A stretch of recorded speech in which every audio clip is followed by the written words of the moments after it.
people.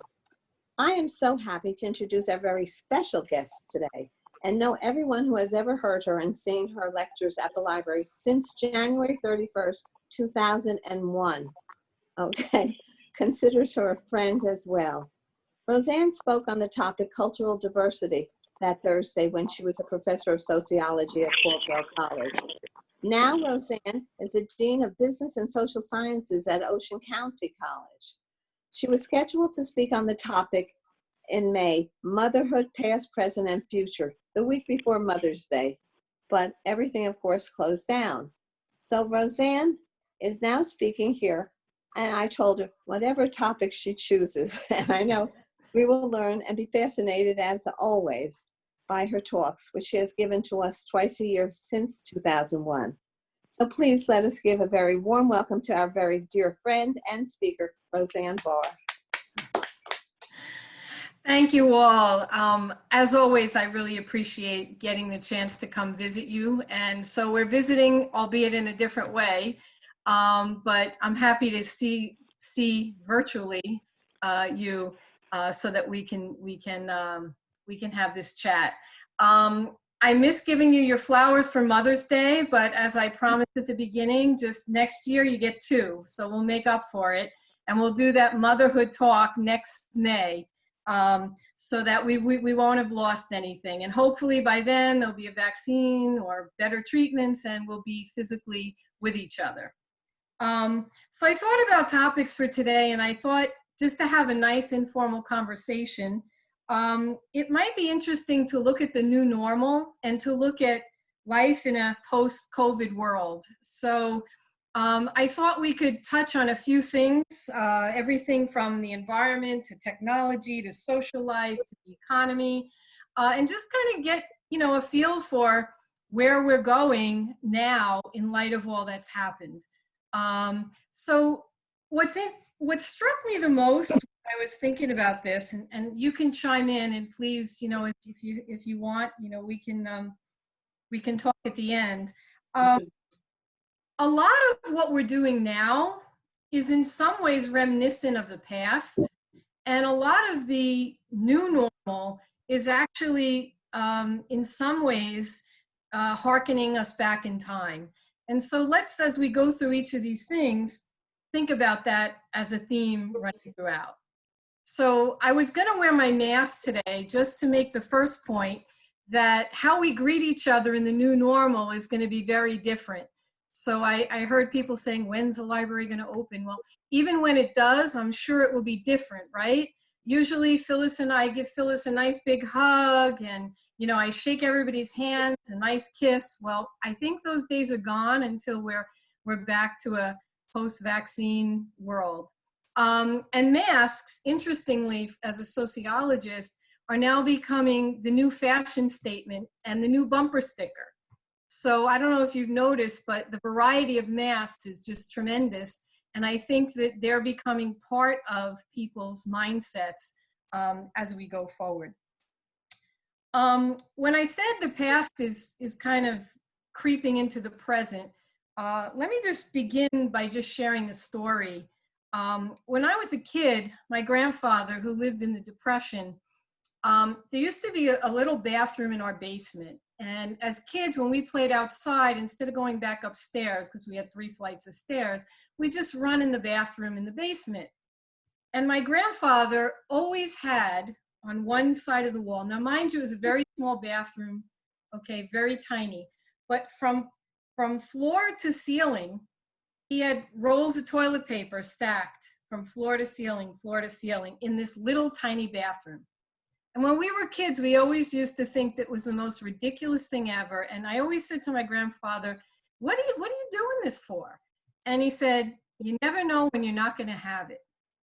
And I have to tell you, when I went in the supermarket the very first time when this whole thing happened, and I saw the empty toilet paper shelves, the first thing that struck me was my grandfather.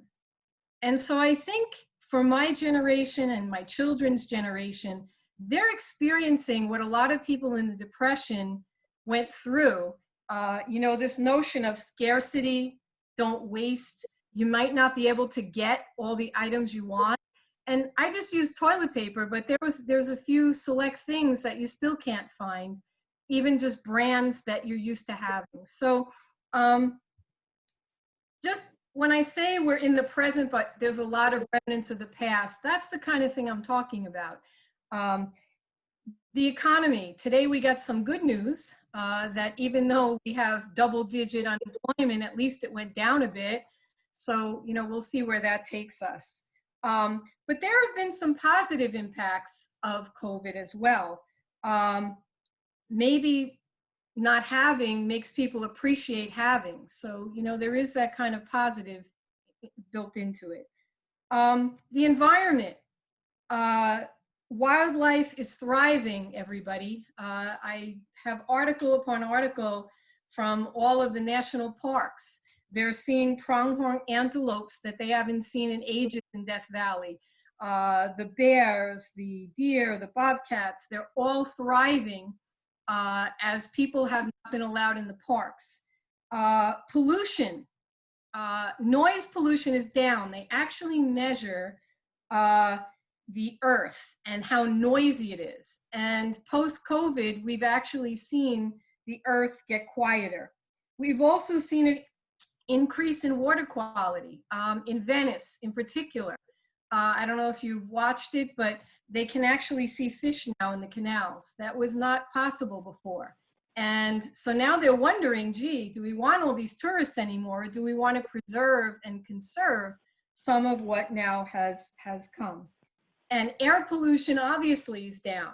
When all the factories closed, particularly the ones in China and in other parts, we saw the air quality go down.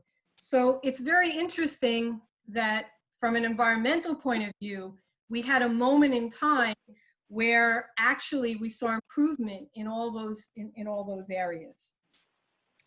So what about technology? I hate to break it to you, but it's really never going away now. I think the use of technology is only going to accelerate. It's been accelerating, and I think this is, we're really moving to a virtual world. Think about medicine. How many of you have gone to a telemedicine doctor at this point? Maybe some of you have, maybe not, but we're moving toward that. I know I have faculty that deal with addictions and with students with addictions. Again, they're using what we're doing, which is novel, right? That we could meet at any time through the computer. All we're talking about now at my college is we sort of had a major crisis. We went, we had classes going, and then COVID hit, and we had to send everybody home, and it was a scramble. So now what we ended up doing is creating what's called remote learning. It's different than DL. It's not the same as distance learning, but what it included were lecturing like I am to you now online, having virtual office hours, having assignments all submitted through the computer, having discussions with students by typing in chat boxes.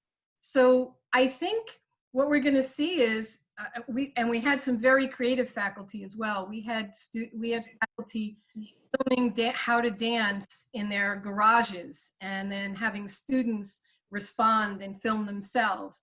A lot of use of simulations, different kind of software. And I think what the net effect of that's going to be is that some faculty and students might actually like that. And so I think what we're going to see in the future is some face-to-face, but also some of what we call hybrid flexible classes, which means that you come to the college some days of the week and you do other work at home through your computer and you touch base.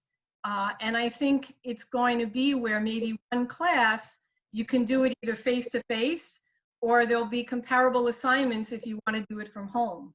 And I think that that's something that is a definite possibility in terms of managing, you know, education in the future. So that'll be a very different world that began sort of in a crisis, but now is becoming something that might actually be built in, even to face-to-face classes, you know? So basically I'd meet my class on Monday, and then Wednesday maybe they do an assignment through their computer, And then maybe I would also tape my lectures. So if a student couldn't make it, you know, they could always hear the tape. And so I think we're moving toward more and more technology. We're in the process now of obtaining more simulation software. So for instance, students actually can pretend to be the CEO of a business and see if they can make it survive. And there's all these simulation experiences that they do on the computer to see if they can be successful.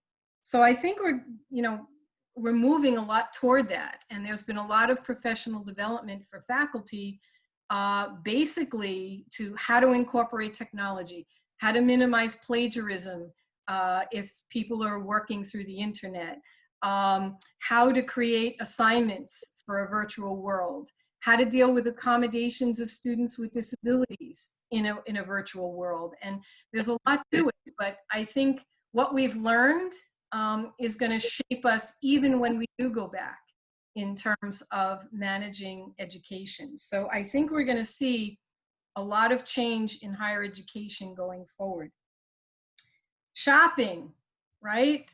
I don't know about you, but I'm still paranoid to go shopping. And when I end up going shopping, it's like supermarket sweep. I run through the aisles, grabbing whatever I need and run out of the store, especially when they're crowded. If we had online shopping before, we're certainly having it now. And you know, the new normal seems to be curbside pickup. So you kind of order your stuff online and either have it delivered or go pick it up curbside. So I think that's going to dramatically impact us as well in terms of living in a virtual world. Even sports, you know, the college had to suspend all its sports activities, but they still had a virtual sports competition and students were on their computers competing against other schools virtually. So we also have at Ocean a chatbot. So when you call and you have a certain question, if it's a question the chatbot has the answer for, a computer will answer you.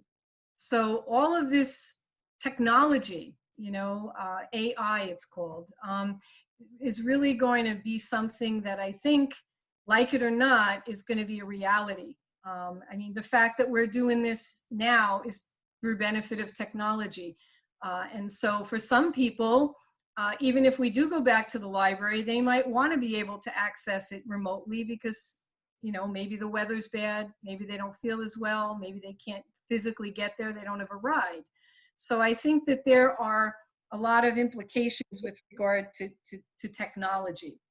And I can tell you, working from home has also changed our lives.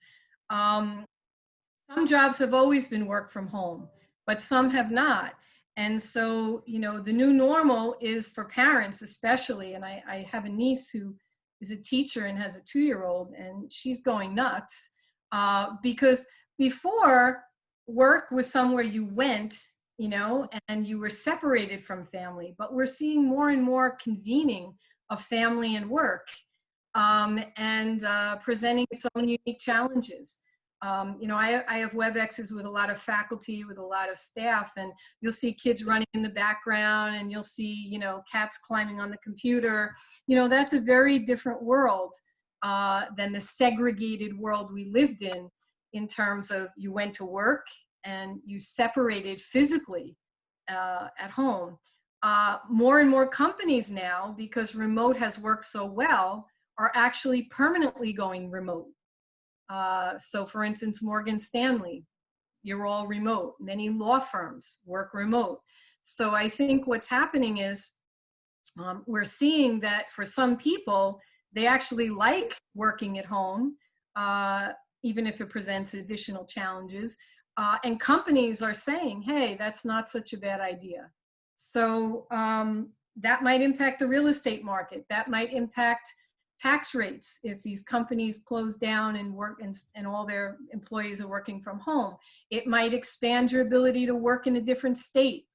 So a lot of implications if working remotely, again, becomes a norm going forward. And that's something that has clearly been discussed. On a negative level, there's been a lot of impacts on families that haven't all been that positive. And just to give you some statistics here, there's been a huge rise in abuse and addictions as a consequence of COVID-19. We have intimate partner violence, which includes all types. We have during the 3 months of quarantine, we've seen a 20% rise in intimate partner violence in the world. So you're looking at 15 million more cases of abuse. And why does that happen? And the same for addictions. I don't know if you're aware of this, but alcohol sales have risen 243%. A lot of addictive behaviors, okay? That's how people are coping. Why does this happen? Well, we're socially isolated, except for our intimate family group in many cases. And what's interesting in terms of a husband-wife abuse there is you rely on your abuser because you're home with them. And then that feeds into the cycle of abuse because you can't escape. It's hard to leave. And so that increases the likelihood of abuse. Stress, right? How many of us haven't felt stress during this whole time? You know, I'm a little better, but the first time I went to the supermarket, I was stressed out. I just couldn't manage it because I'm thinking, oh my goodness, I'm going to get sick. And I don't worry so much for me, but I have a husband who has, you know, immunocompromised situations. So I feel more guilty if I got it and gave it to him and something tragic happened than if I got it myself. That level of stress, that anxiety, you know, compound that with the economy. How many people losing jobs, places closing?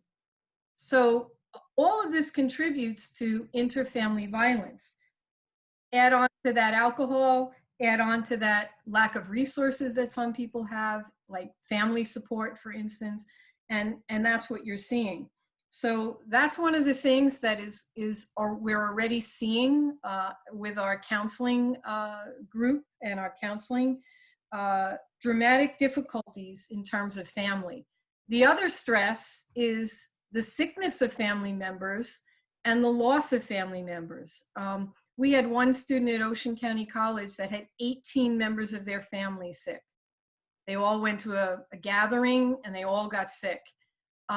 We've had students' parents die, grandparents die, you know, very, very, you know, difficult times, and no ability to mourn.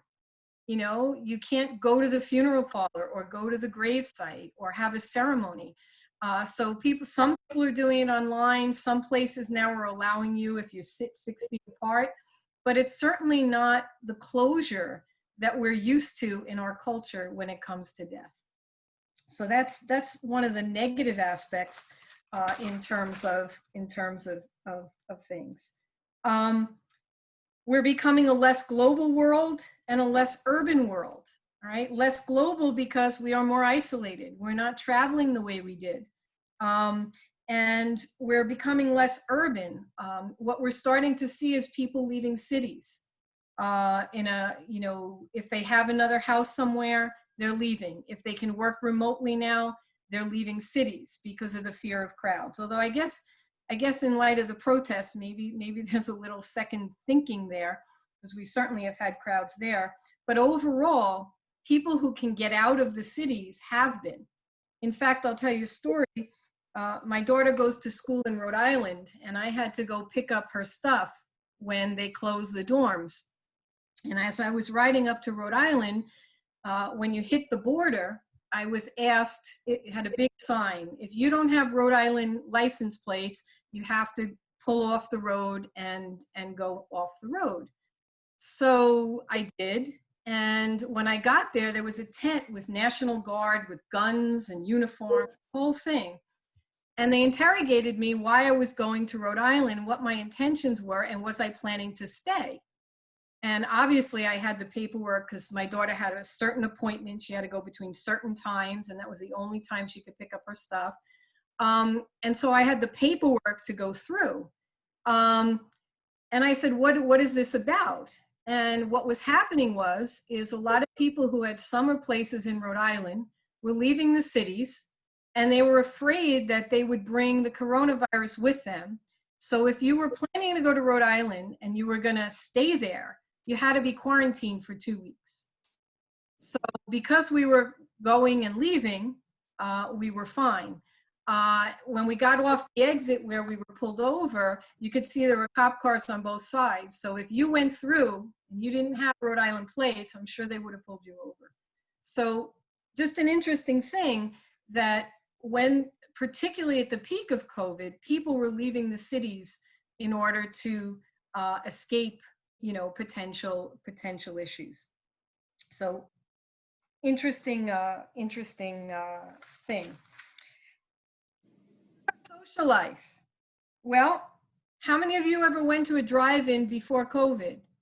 Okay. We're going back to where we were, right? In many ways. Okay. So we have what? Drive-in movies.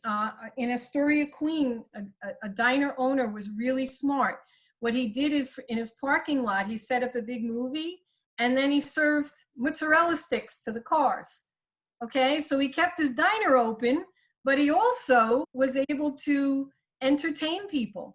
We now have drive-in concerts. The Count Basie Theater is starting to sponsor drive-in concerts. All right, we're talking about drive-in entertainment, whether it's concerts, whether it's a concert and a diner, whether it's a movie.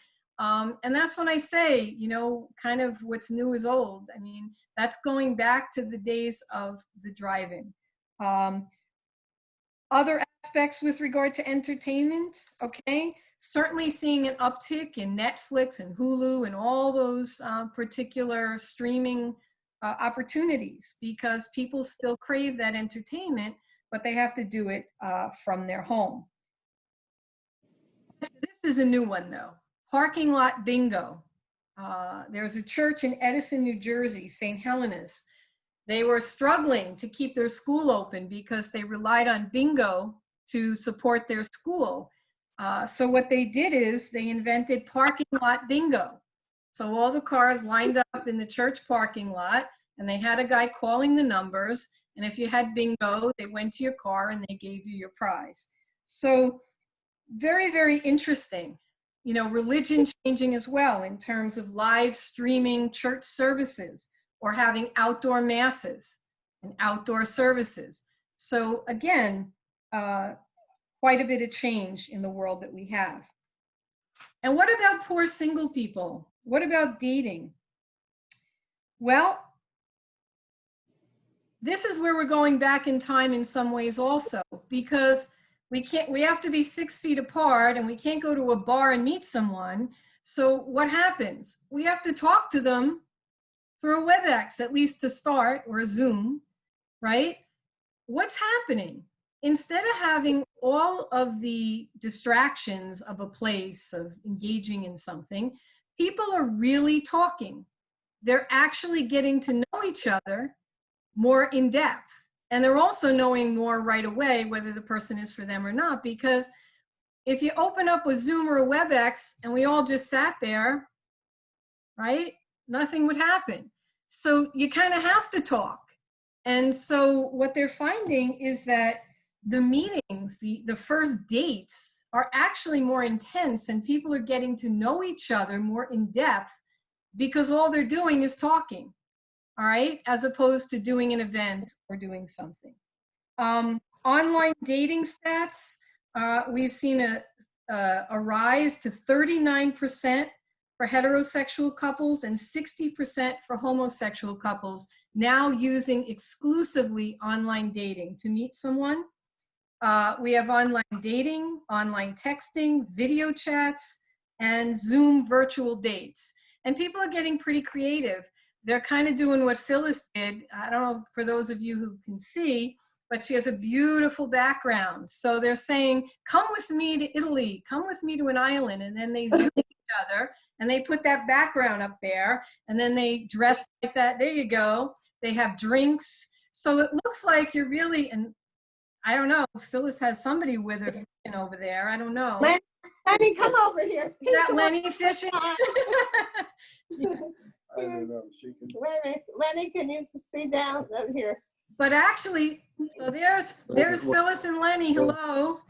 Hi. We're in Hawaii right now on a date in Hawaii. Come on. But that's what people are doing. I know I do this with my faculty so that we can keep in touch. I run a coffee and cocktail connection. And what do? You know, we put up a background and we chit chat and everybody brings their favorite drink and we talk and we socialize and we get to know each other better than we did before, because who does that when you're at the office? Who comes to they come to my office with problems, but they don't come to my office and say, hey, let's just chat. So a lot of differences in social interaction. And in some ways you think that technology separates, but in terms of conversation, technology, the fact that we're here like this, forces us to talk to each other exclusively. Right? There's no one else if it's a one-on-one date. So very, very interesting. And what people have commented on is that whereas in the past, people might engage in premarital sex quickly without getting to know each other in the recent past, what they're doing now is more reminiscent of dating in the past, where you got to know somebody first. You talked to them. You got to know who they were before you actually engaged in premarital sex. So it's, if you even did. So that's a change that is being noticed. And what we're finding is that dates are escalating. So we get to know each other through the WebEx. We talk. When we decide we're going to meet, we do 6 foot apart. Okay. And again, you get to know the person a lot better in some ways. And that's what research is showing, that people are finding that it's easier to know more quickly whether this person's for you or not, because you're just focusing on the person. Some words of wisdom from our politicians with regard to dating. Mayor de Blasio is quoted as saying, "It's wise to skip a kiss." Health officials, you are your safest sex partner. And Fauci, Dr. Fauci said, "An evening for those looking for love. How should it go? Put a mask on and, you know, chat a bit." So very different change as we're seeing going forward. And I can tell you, sometimes these meetings, the social meetings, can be a lot of fun. I know that I ran one on Memorial Day because I couldn't have a backyard party. So I invited a bunch of people and we had a Memorial Day gathering. And let me tell you, people's sense of humor, you know, people wore masks, they had different, you know, s'mores on a stick, and everybody was making jokes. And actually, it lasted for 2 hours. We were on a Zoom. So, you know, you can reach out to people, and it's interesting because you end up talking more because that's what you have. So very, very different, you know, way to look at things. And we don't really know at this point whether or not dating will stay as much online or stay in the way it is now. But for right now, the research seems to suggest that, just to give you some numbers, OkCupid, which is a very popular dating site, the number of engagements has gone up, 700% increase in the number of people using OkCupid. There's another app, Hornet, 30% increase.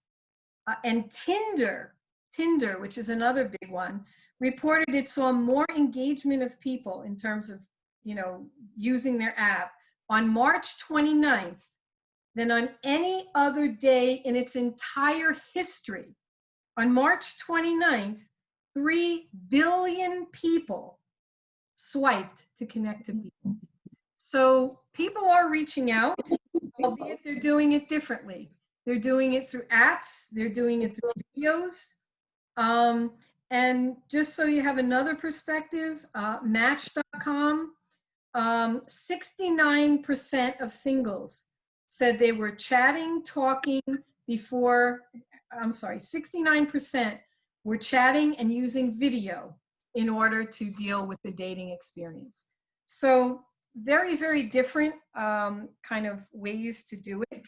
And what researchers are suggesting is we're moving, and I quote, this is from an anthropologist, Helen Fisher, we're moving forward to the past. We're getting to know somebody before sex happens. And that's a very significant thing, excuse me, in light of the history of courtship in America. So certainly something interesting there. What about social life in terms of going to museums? Well, they've just invented something, technology. It's called a wearable social distancing device. And they're trying it out. They're going to try it out now in the Duomo in Italy. And what is this? You wear this physical transponder when you enter the museum. And if you get too close to somebody else, the thing beeps and buzzes. So you know, oops, I'm too close, I'm less than 6 feet apart. So it's very interesting, if we don't go back to normalcy soon, if more and more of these technology devices will be used even in social experiences. So when you go to a museum, maybe even when you go to the library, you'll have to wear a transponder so that you make sure you don't get too close. The other thing is testing for medical illness, right? It's likely that there may be areas where you're going to have your temperature taken before you're allowed in. Okay, so all of these things have radically transformed social life. And I don't know about you, but I find more and more I'm living in a geometric object. What do I mean by that? Either I have to stay within the circle somebody drew on the grass, or the square as I'm waiting online in the stores. So more and more, you know, we're being encouraged to distance and having to experience that. With the rise of transponders, it'll be interesting to see if that takes off and becomes more of the new normal in terms of people being too close to visiting each other. And last but not least, and then I'd love to hear your thoughts. What about birthday parties? Okay, again, a whole different social experience. Whether people are doing it by Zoom, or I know that the kids across the street from me, they actually they had a parade, which I know you're not supposed to do, but they did anyway. The kid across the street, I think, was more excited over that parade than I think any other birthday party. You know, people just kept riding around the block and beeping with horns and giving him gifts as they stopped to the house. And, you know, the kid just had a blast. And so, you know, the key thing and the key word, and again, I just touched on a few items and things to think about. The key word that's been used over and over again, and I've been in many meetings with local businesses because they're struggling. And I've been in a lot of meetings, for instance, with the head of the Amusement Association in Ocean County. You know, they're dying to open, but, you know, they're afraid because they don't know how they can sanitize everything. And they certainly don't want any kids becoming sick on rides that they're using. I've been in meetings with local businesses for the MODC, the Monmouth Ocean Development Council. And what I'm hearing in all of these meetings really comes down to one word, and that's the word I'm going to leave you with, and that's reimagine. I think that's going to be the new buzzword. You know, it used to be innovate. I think now it's reimagine. And what all these groups are challenging their people to do is to think about your business. How can you reimagine it in order to stay afloat? Much like the diner guy did in Queens. You know, I can't get people in my store, but I can certainly have them in my parking lot, much like the bingo, much like what we're doing in terms of online learning. So I leave you with that, you know, and the question that I was left with at all these meetings is, you know, how can we reimagine what we do now, given what we need to do in order for us to stay safe until COVID-19 becomes history. I hope sooner than later. So I welcome you to join in. If you have thoughts about a post-COVID world, I'd love to hear your take on everything and maybe your experiences on what you've had to go through in a post-COVID world. You know, I'm in charge of the mute button and I still have everybody muted, so I'm taking advantage of having the first comment because I did want to mention to all of you that we are currently working on reimagining the library, and it'll come in stages. We're under an executive order from the governor to remain closed and not do materials pickup. As soon as that's lifted, I'm imagining that the first thing we'll be able to do is let people check out materials without coming into the building. And then, you know, it's going to be stages. It's going to be, you know, how many people can be in the building at a time. And I just want you to know that we're working on all those stages and all of the staff is working behind it. And I have to say, I have the greatest staff in the world, and we reimagine things all the time. It's part of how we come up with new services or do things in a better way. So this one's a little tougher and has way more details and depends on outside circumstances, but we are totally working on it. So now I am going to unmute everyone, and you just, you know, Zoom actually goes to the noise. So whoever makes the noise first, it'll feature you. So we'll try that. And if you have a lot of background noise, I might mute you temporarily if your dog starts barking or something, but then I'll release you again, okay?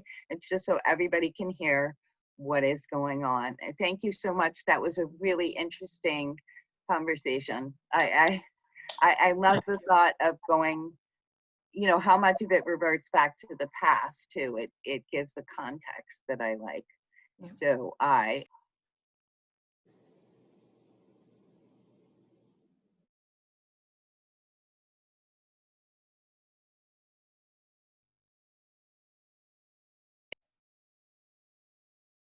know. Happily. Sure. My mother has something to say. Tell them. Okay, somehow I'm not finding the unmute everybody all at once. So I'm doing you one by one. So just speak up. Other people speaking. No, she's got to mute us. Unmute us. I got it, Melissa. I think it's all set. Okay, thank you. Hello, is this all right. Melissa? Yes, is that Sandy? Yes, I just wanted to say thank you to you, Phyllis, Michael. Like I always say every Friday, I so look forward to it. A nice surprise having Roseanne Barr. Thank you for that, interesting. And yes, you do have a marvelous staff at the library. So I wish everyone to be well and a good weekend. Sandy. Thank you. Yes. By the way, this conversation is actually reimagining. So that's really a cool way to still keep a group going. And so this is a classic example of what they're talking about. So it's to your credit. Thank you. And you know, it might be possible that doing something like this works better for some people. So even when we are getting back together, there may be call-in things too. I mean, it is defining a new normal. Yep. I want this here. I'd like to say hi. Roseanne? Yes. This is Phyllis talking. Hi. Of course, your talk was as fascinating and informative as ever. And I think you gave us all a wonderful picture. But I just have this thing to say. All the things that you said about technology, they're wonderful, they're terrific. But there's a certain age group that doesn't want to learn, or and it's very difficult to teach when you can't even be hands-on, because there's so many things. Like I'll just give for instance, I can't change the background. Lenny put it on, we tried. But the point is, my grandchildren could come over and do it in 1 second. But the fact is, they can't come in the house. So I'm just saying that it creates a problem for people who don't have the knowledge and the technology and someone in range of teaching them how to even. And Yeah, and that's the concept behind the hybrid flex class, because those classes run face-to-face, but also for the people who prefer, they run simultaneously in a technology-based environment. But I'm a people person, so I love face-to-face. I would rather be with you guys sitting in the library, to be honest. But you know, it's part of an adaptation. And I also agree with you. I'm fortunate I have my daughter home because she carried me through the initial crisis of learning all this. You know, WebEx now, it's easy. I know how to schedule it, boom, done. But I remember just the semester before, we always called IT to do it. So it's very interesting. You know, we learned pretty quickly. But I'm still glad I have my daughter in reserve, because you're absolutely, you know, they know this world way better than I do. And I do miss people. I'm a people person, and that's why I love coming to the library, you know, because I guys. So I do agree with you. And I think the point of the hybrid flex is to give the people who like face-to-face that experience, and the people who can't make it to class or prefer it in the virtual to be able to have that opportunity. But I do, and you know, I'll send a hug, but that's the best I can do for now. to you too. Yeah. And you were so wonderful all the time that you always said yes without blinking. Of course I will, Phyllis. All through the years, 20 years. And I think you're really wonderful, and I appreciate you, and as everyone does. Same here. I enjoy it, you know, so. Does anyone else have a question or comment or a further thought? Anyone else? Yes, Go ahead. I'm Sarah. Can I say something?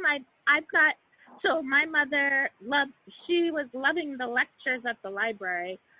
She's visually impaired, and she uses a walker, but she struggled to get into that library every week. But now, if you're visually impaired, it's really, really hard to use all this technology. But today, I've got her on her Alexa in her apartment, and I called you. So my mother, Norma, is listening. So that's great. That's a great thing. But she's sorely missing the human contact. She will agree with that sentiment. So I just wanted to say, gosh, how can we help people who are just not going to be able to see it to manage it? Yeah, I don't have an easy answer for that. You know, we'll have to rely on auditory, but start up the technology, you know, that is an issue. I know that we do have a whole department that works on accommodations for students, but it's still difficult, you know, when students, you know, are visually impaired. I don't have an easy answer for that. Yeah.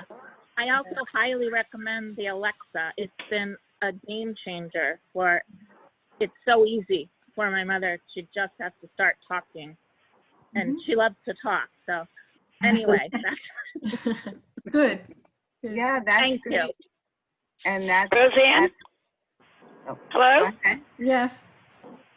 Roseanne? Is this Joan? It is. I've been trying to get. Oh, I hate computers. You know, I've been listening to you on the phone back and forth, and it does bring back some good memories. You know, of various things that we did in education and stuff like that. And of course, I cuss all the time because it's all new to me, and it breaks down all the time. But I'm in West Orange, and I'm a senior citizen, and now I've decided that I am on vacation most of the time, because my children or my grandchildren, they stand outside and they feed me. You know, I get cakes and stuff like that, and even in the grocery store, finally, you know, like you said, the fear of it, I'm getting used to it and stuff like that. But I enjoyed your thing, and you brought back some good memories about teaching, online and stuff like that too. But I didn't know if I was getting through to you because, the thing was going on and off all the time. Yeah. For those of you that don't know, Joan and I taught together at Caldwell. That was great. Many years. Yeah. Yeah. In the good old days. And our doors were open, right? Yep. Just like Yep. everything. And it was pretty good. I am getting notes from my students who are 75 years old now, my first class in Orange High. And a lot of them are immigrants and talking back and forth. I can't believe it, what they've done. Just to say, are you okay? Can we help you?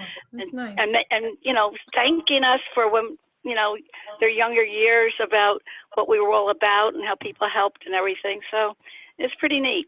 But I enjoyed your thing, and I didn't know if I was disconnected or not because I can't stand the technology. Okay, so you did hear me. All right. And now I figured out why I was muted, because I think the librarian had us muted or something. Yeah. No, you're good. You're good. Thanks, Joan. Yeah. Oh, Nice thank to see you. Yeah. Yeah, thank you. Yeah. Yeah,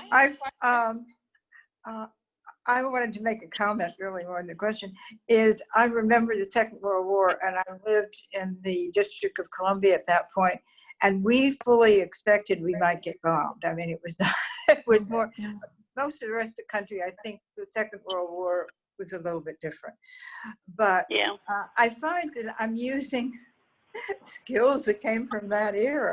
I mean, I'm really good at figuring out how to substitute something for something else. I mean, this kind of thing, because you went to the store to find out what they had, not what you wanted.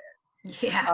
At this point, my son does the shopping for me, but I give him a list, and I still haven't gotten it. He still calls up, and I say, look, get something in the neighborhood. I mean, if it's a kind of meat you can't find another piece of meat. But also, I grew up in a family. My father was a physician, but in those days, doctors practiced out of their home. Yes. And he had grown up and my grandfather had a grocery store, and they lived above the store. So there are a lot of skills, and somehow this is all going to be over before I could figure out how to make it useful. Because I keep thinking, I know all kinds of things about how to cope with kids in this situation, but there's no way I can pass it on. Yeah. I had a business out of my home when my daughter was a toddler, for example, and I know the tricks I used with her to get her out of my hair. Well, if you can share those with the world, I think there'll be a lot of appreciative mothers out there, because I know a few young ones who are really struggling, holding their kid here, trying to do work, trying to type, Well, the trouble part of it is the kind of discipline you've had before, because what happens is a lot of these kids are allowed to run because they only see the parents for short periods of time. And so there's this kind of thing, let them do what they have my full attention.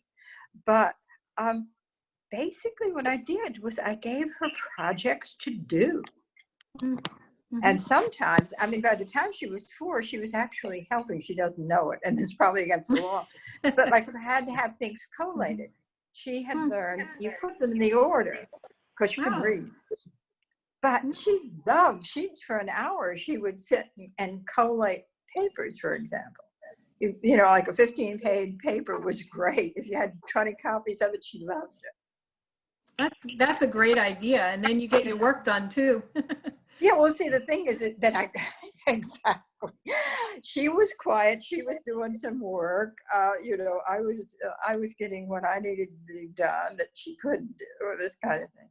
But I think some of it is the problem that because parents were not around their kids but a short period of time, that they've been trained to be center stage. And that's the problem. Mine, I was home all the time, but they knew that there were certain hours when we were together when they were not supposed to. And it usually amounted to bribery. It was like, if you let you let me go, then we can go to the zoo, or we can do whatever it was they want. And the reason I'm doing this is so I'll have money to take you to the zoo. There you go. And certainly, well, in my day, I mean, maybe it's different, but I think that by the time they were 4, money was, I mean, that you could say, well, you want to go to the movies on Saturday, then I have to work today to make the money, and they understood that. I don't know how that fits into a real concept of money as money. And it was like, well, they need to learn the value of money. I remember the first time I took kids when they were a little bit older down to the boardwalk, and they just ran and spent all the money. And the first day I spent a fortune. Okay, we're not doing that again. And then I taught them the concept of a budget, and I said, here, yours allotment for today, yours. I don't care what you spend it on, but don't ask me for a penny more. And it took a while, but they got the knack of it. And it was interesting because some of them spent money, because I have 3 kids, and some of the other ones were like, well, at least my older one is like, I'm saving this, and didn't end up spending anything and took it all home with him, which was fine. I didn't care. But interesting, they started to learn that. And it's a hard lesson, I think, for parents in my generation and younger generations to impart to their kids, that there are limits, because we want to do everything for them. yeah. And my limit was set by necessity. I just couldn't afford to give 3 kids all the money in the world on the boardwalk. I'm sure you know the prices, even to do that. And little by little, they learned what a budget was. And if you wanted to spend it, you could spend it. But if you saved it, then you can buy a big gift at the end of the week, instead of blowing it on arcades or whatever. So you're right. That's an important lesson, and a difficult one, I think, because we do want to give them everything. That's I think, in many ways, but it's not always probably the best. I have a question, and it's primarily more about the educational process and what's happening in universities. Given the fears and concerns about COVID and perhaps a spike sometime in the fall, to what extent are admissions and the willingness of high school seniors especially here in New Jersey, to actually go away to school? I don't know whether you have residential facilities at your community college or not, but what has the trend been from a university perspective? Well, it's a complicated question, but I'll try to break it down. I'm in a community college, so we have no residential facilities. So usually when there are economic downturns or issues that we're facing, community colleges usually do well because they're cheaper options and you could transfer. So at least for incoming freshmen, we're seeing our numbers down, but not horribly. So I think if you're a non-residential facility, you're not going to be as heavily impacted. The institutions that aren't elite institutions with huge endowments, okay, because those are going to survive and they'll have plenty of endowments to keep them going. But the ones that are tuition driven and dependent on dorm prices and food are really struggling. And I think they're going to struggle. And some have immediately committed to opening in the fall, and they're going to be doing pretty much that hybrid model. The kids will come to campus one day and then be home for 2 days, that kind of thing. And the reason they need to do that is they need to have the students commit to their college, because if they don't, they'll lose a tremendous amount of revenue because their dorms and their food, because a lot of colleges tuition discount, they give a discount on tuition, but then they make their money through the dorms, through the food, through all the other things. So some have taken this approach that come hell or high water, excuse the language, we're going to open, even if it's a partial opening, even if we open for a month and have to close, at least we have the students committed to our institution.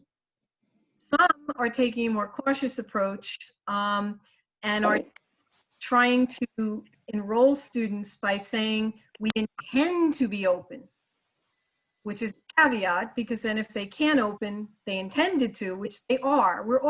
We would all like to open, but no one wants to risk lives over it, I don't think. And if you do want to open, it's a tremendously difficult process. There's waiver forms. You have to have so many safety measures in place. You have to have social distancing in the classrooms. It's really a logistical nightmare. So some schools are partially opening with a more hybrid model. Some schools are telling us we intend to open. Some schools are not opening and just hoping the name and reputation carry the students. A lot of the bigger universities with the bigger names, they're telling students, we don't know if we're opening or not, but if you don't accept, we're not deferring your enrollment. In other words, if you don't come now, you got to apply again. We're not just going to say come next year. So different schools have had different strategies, and different states also have had different strategies.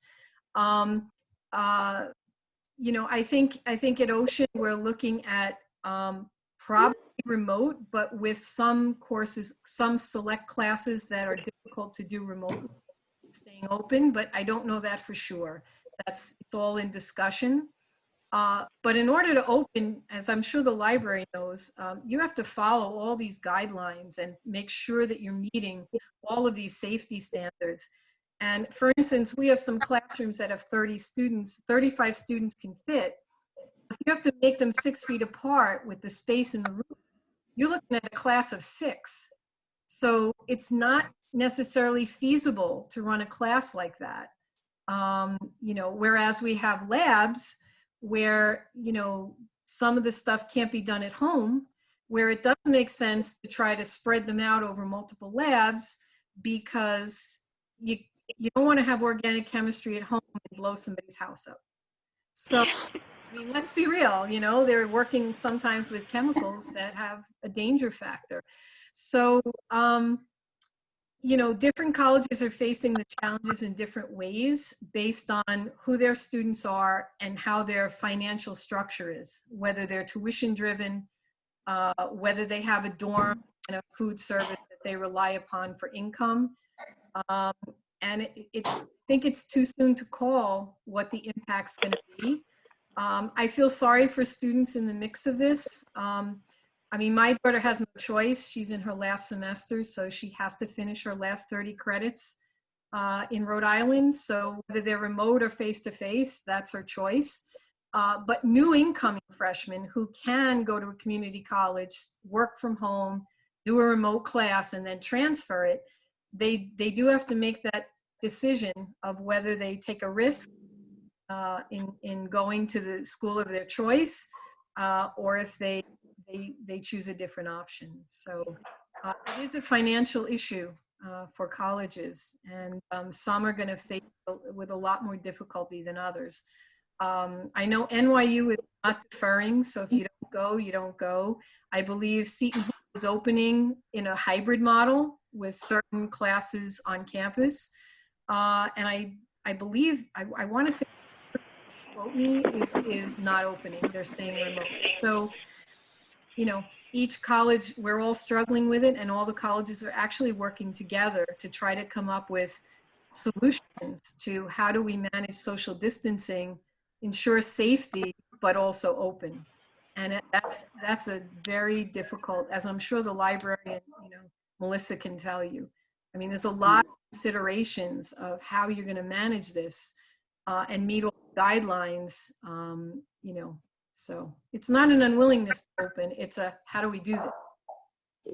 I just remember some of them now where my grandkids go to school, they're starting in August early. And they're trying to cancel out, you know, spring break and their falls and all that other stuff. And when they go home at Thanksgiving, that's the end.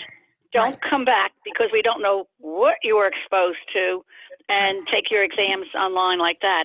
That was one of the, you know, but again, like you say, they have to get open in the first place. Yep.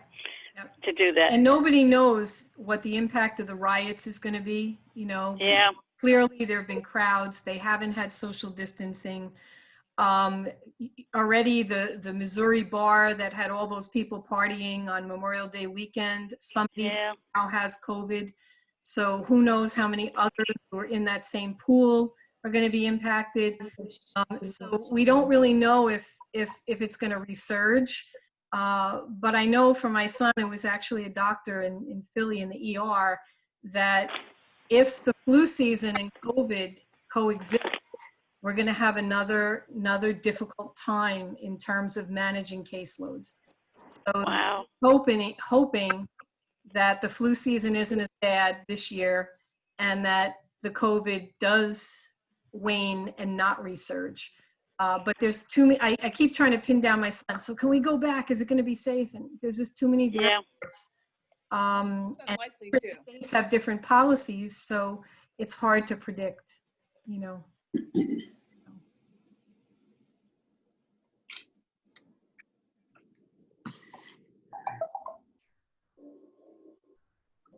So we're good? We're good. I remember what you said about your son saying in Philadelphia in the hospital that he's seeing more bullet wound problems now. Yes. And well, you said it to me a few weeks ago. This is before what's happening in the United States today, and with the, you know, with the terrible the police department and the agitating and people getting shot, and that's scary too. Yeah, they've had an uptick in like the first night of the riots in Philly. You know, they obviously had a lot of broken noses and injuries that were related to the protests. But the reason I mentioned the bullets is that when COVID was in full force, there weren't as many cases, but now that it's waning, all the old crimes are coming back. So it's an interesting dynamic, you know, with regard to that. But yeah, because during COVID, when people were home, there were less car accidents, so there were less. They actually took the homeless people and got them a hotel so that they wouldn't spread COVID on the streets. So a lot of the cases that my son typically saw were on the downturn because people weren't out. And so the accidents from sports, you know, they weren't happening because a lot of the ER visits are related to those things. But, you know, they're starting to see it turning back, which is, you know, in some ways, well, that means COVID's not as bad. But on the other hand, you know, you certainly don't want to, you know, be an ER that has the distinction of dealing with a lot of bullets, which they do, unfortunately, in Philly. But yeah, so, you know, we'll see. Someone on the news, or someone told me that 2 days ago, they complimented Camden and Newark because of how, you know, they were safe and everything was quiet. I remember them saying, was that true? Was that true that they did a good job? The Newark mayor actually walked with the protesters and took lead saying, if we're going to protest, let's protest, but it's going to be peaceful. And I think that was an important step he took. At least that's what I read, because I think people knew he was with them and he was with them. So the looting was less apparent. That was fair, because I remember the riots, you know, in the 60s and how it's all knocked down. Market Street, they didn't do anything for years, and it was violent at one point. And I guess maybe they've learned from it or something. There's some good leadership, I guess. And I was said, oh, I'm so proud to be a Jersey girl again, you know, when I heard that.